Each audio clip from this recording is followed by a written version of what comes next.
Naku, ang daming madadamay dito mga kababayan. Alam niyo, sa totoo lang, ganito yan na. Itong mga kontraktor, maskin abogado ni Diskaya, ninanakawan niya. Maskin yung abogado nitong mga senador at mga congressman, ninanakawan nila. Bakit? Kahit mabigat-bigat ito, mga kababayan, mabigat-bigat itong kaso na to. Ha? Mga kababayan, sa totoo lang, mabigat-bigat ito. Bakit? Ha? Ito po ang katotohanan dyan, mga kababayan. Na mabigat-bigat ang kaso na to dahil maskin itong mga senador na to, si Jinggoy, di ba? Sino pa? Si Chis Escudero, si Villanueva, si Bong Revilla, si Binay, si Po. Maskin yung mga abogado nila, mga kababayan, ay ninakawan nila. Kaya hindi talaga, nako, maskin ang mga mga kababayan, taga-ombudsman, maskin ang sandigang bayan, lahat. Kasi alam niyo, sa totoo na mga kababayan, pera po ng taong bayan itong ninakaw. Pera ng taong bayan yan. Kaya hindi po talaga makatakas kung may anomalya man. Talagang makulong kung may anomalya man. Bakit? Mabigat ito. Mabigat na kaso ito. Kasi bakit mga kababayan? Maskin yung abogado nila, ninakawan nila eh. Halimbawa ngayon, may abogado si Bong Revilla. Pilipino yan. Nagbabayad ng tax yan. Yung abogado niya. Pero, saan ba kinuha yung mga pundong ninakaw nila sa kickback? Di ba sa pera ng mga abogado nila, sa mga empleyado nila? Kaya maskin mga empleyado nila, galit sa kanila. Kaya kung ikaw man, empleyado nitong mga sangkot sa katiwalian sa Senado o mga senador, wag na po ninyong ipagtanggol yan kasi maskin kayo pinagnakawan. Diba? Yan ang totoo mga kababayan. Maskin kayo, abogado nitong mga senador na to, ninanakawan kayo. Maskin ang Korte Suprema, ang Presidente, ang Vice President, ang mga bobong DDS, maskin kayo, ninanakawan yan. Kaya sa totoo lang, hindi kayo ipapanalo ng mga abogado ninyo. Bakit? Kasi sila ninanakawan ninyo eh. Napansin nyo ba mga kababayan? Si Diskaya, ayun, makukulong na. Ilang mga district engineer, ayun, dinadampot na. At sa December 15, eto na nga ang sunod na mga makakasuhan mga kababayan at aarestuhin. Jinggoy Estrada, si Joel Villanueva, sino pa? Chis Escudero, Nancy Binay, Grispo, sino pa mga kababayan? Na mga sangkot sa flood control ng mga senador. Mabigat-bigat yan, mga kababayan.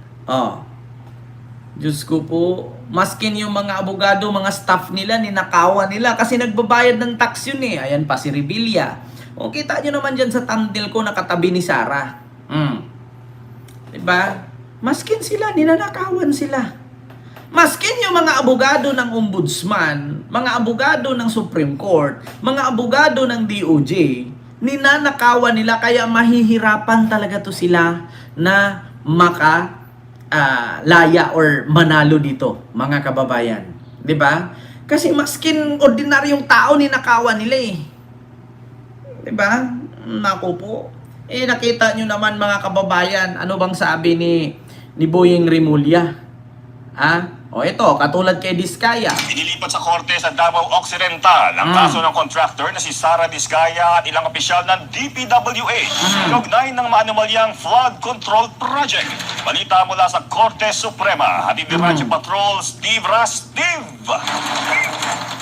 Yes, pinumpirma ni Supreme Court President Jerry Camille Ting na naipasa na sa Malita Regional Trial Court sa Davao Occidental ang kasong graft at malversation ng kontraktor na si Sara Diskaya. Kasama rin sa nilibat ang kaso ang ilang opisyal ng DPWH na iniugnay sa sinasabing mahigit 90 million pesos sa peking flood control project sa bayan ng Jose Abad Santos. Unang inihain ng Office of the Ombudsman ng mga kaso sa Digo City Regional Trial Court kung saan nagtalaga ang Korte Suprema ng mga espesyal na anti-graft court. Dahil dito, inilipat ang mga kaso sa pinakamalapit Ayan pa si Bongo. anti-graft RTC sa bayan ng Malita na tututok sa mga reklamong may kinalaman sa katiwalian kaugnay ng mga infrastructure project. Yan ang balitang kumpirmado. Sigurado, ito ang Radyo Patrol, si Brad. Kita ninyo mga kababayan? Ito pa.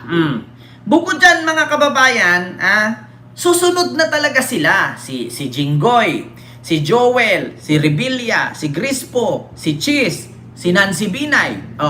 Tignan nyo dalawa lang to. Si Eric at Ed Bikyap. Panoorin ninyo. It appears the billionario/political brothers Eric and Ed Vikyap enjoyed a jet-setting, high-flying lifestyle fueled by funds linked to ghost flood control projects. Ayan na. Documents obtained by billionario.com show the Benguet congressman and the ACT CIS party list representative assembled a luxury aircraft fleet worth about 1.7 billion pesos in just 3 years under Kita ninyo? Kita ninyo, According sa Billionario News Channel, namuhay ng marangya, nakasakay ng mga private helicopter, si Eric at Ed Bikyap, naggasolina galing sa tax ng taong bayan. While millions of Filipinos sank deeper in flood. Million of mga Pinoy na nalubog sa baha. Ghost Flood Control Project affair to have lifted to greater heights. The high life of billionario political brothers Eric and Ed Vikyap. Document obtained by Billionario show that Benguet Representative Eric Yap and ACT-CIS Representative Ed Vikyap had assembled a luxury aircrafts. Putang inang yan. Aircrafts. Skyard Aviation. Collection worth about 28.9 million. 28.9 million at 28.9 million dollar. Dollar yan Dollar, mga kababayan. Ang kanilang eroplano na sinasakyang panghimpapawid ay nagkakahalaga ng 28.9 million dollar. Saan galing yan? Kongresista ka lang naman. Magkano lang naman sahod mo bilang congressman? Maliban na lang kung may negosyo ka dyan. Na may pabahay ka, may mall ka, may 7-Eleven ka, may McDo ka, may Jollibee ka. Maniwala ako na magka-billions ka. Corporation. Ito pa, mga kababayan.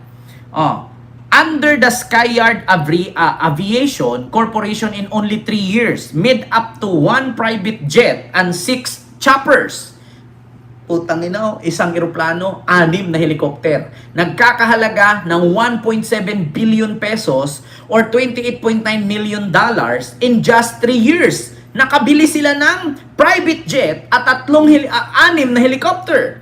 The Yap Brothers aircraft fleet, according to the Civil Aviation Authority in the Philippines, the Yap Private Aviation Empire hailed through Skyard includes Robinson helicopters, R66, $1 million by a vote in 2022.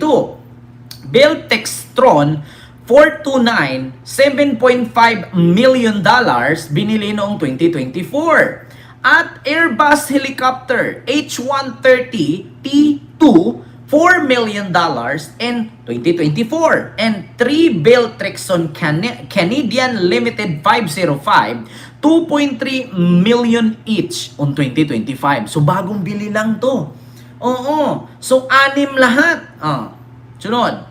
The fleet was topped by a 550 million peso Cessna private jet delivered just weeks ago. The Anti-Money Laundering Council said Skyard is too small a corporation to afford such high-value aircraft. Diba? So, ang sabi nga ng gobyerno, napakaliit lang po ng negosyo nilang Skyard. No? Skyard business. So, paano ka makabili ng high-valued luxury aircraft? 6 na helicopter, isang private jet. Diba? Bakit hindi yan nakasuhan ni Martires? Kaya sabi ko sa inyo mga kababayan, mga malalaking senador na ang susunod. Jinggoy, Villanueva, Rebilla, Binay, Cheese, at Po. Mga kababayan, grabe sila, no? Tiba. Grabing tibaers nitong mga to. Super. Super talaga mga kababayan. Grabe, grabe. Super, grabe, grabe. 'Di ba? Kita ninyo, salamat at tinamasa nilang consequences na mga ginawa nila mali sa taong bayan, Sir Ken. Kaya nga, Sir Milin, no? Miguel, shoutout po sa iyo, ma'am. No? Diyos ko, grabe sila mga kababayan, no? Assembled 1.7 billion air fleet in 3 years. Unli ang paggamit ng pera, di na alam kung paano ubusin, kaya aircraft, limousine, etc. mga linta, di ba? Oo, ako niyan, kung marami akong pera, isa lang gagamitin ko, i-bolt ko yan. Oo, i-bolt ko para pagka tumanda ako, meron akong pensyon, meron akong retirement, magagamit pag retiro, at saka masasalo ng mga apo ko. Kaso, mamatay ka na lang, yung konsensya hindi mawawala sa'yo eh. Bakit? Yumaman ka nga dahil naman sa nakaw. Yumaman ka nga dahil naman sa korupsyon. Kasi kung tutuusin talaga mga kababayan, hindi naman tanga ang Pilipino eh. Mga DDS naman ang bobo. Imaginein mo, kahit nga mga Duterte, paano sila nagkaroon ng bilyon kung ganyan lang naman ang sahod nila?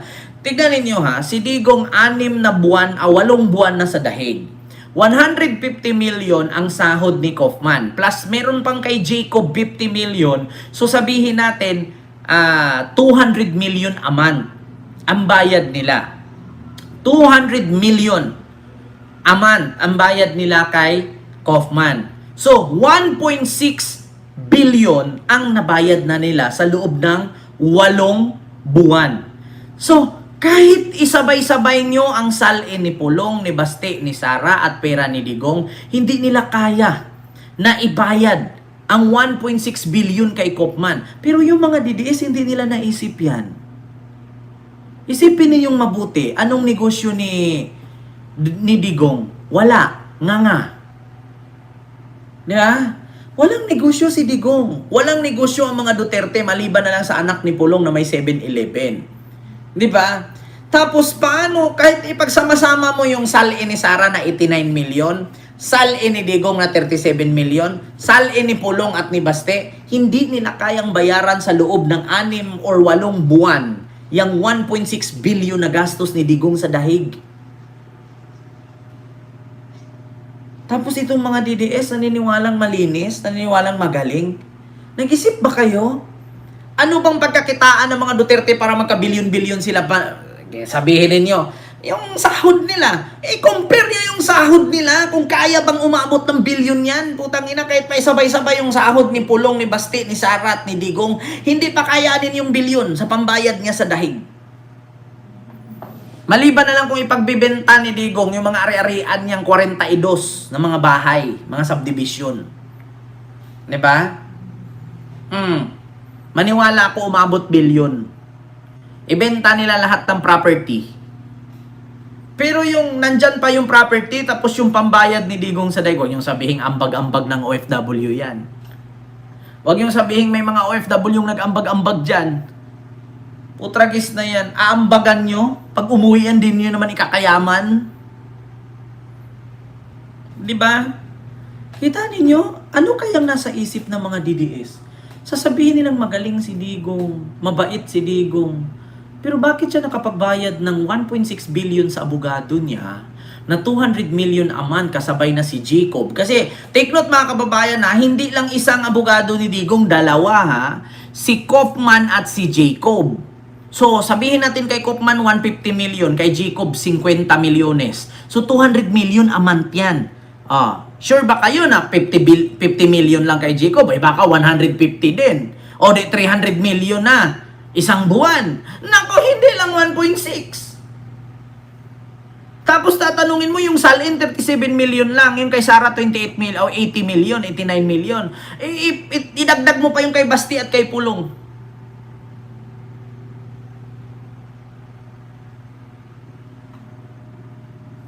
Diba?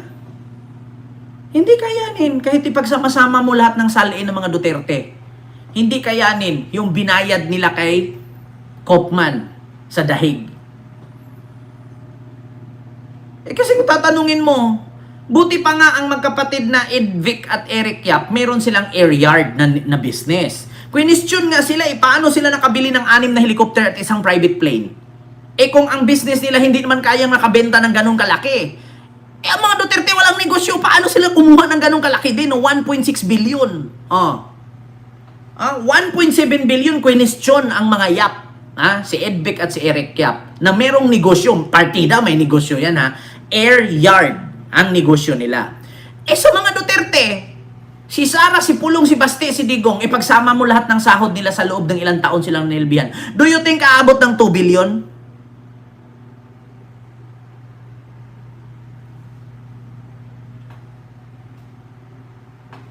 Diba?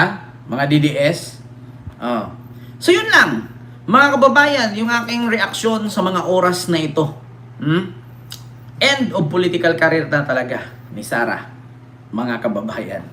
'Di ba? Ang laki ng binayad nila, saan sila kukuha ng ganyan kalaki? Kaya nga, wala namang negosyo, mga DDS na nood sa akin. Anong negosyo ni Digong? Magbigay kay isa. Negosyo ni Pulong, ni Baste, ni Sara, magbigay kay isa.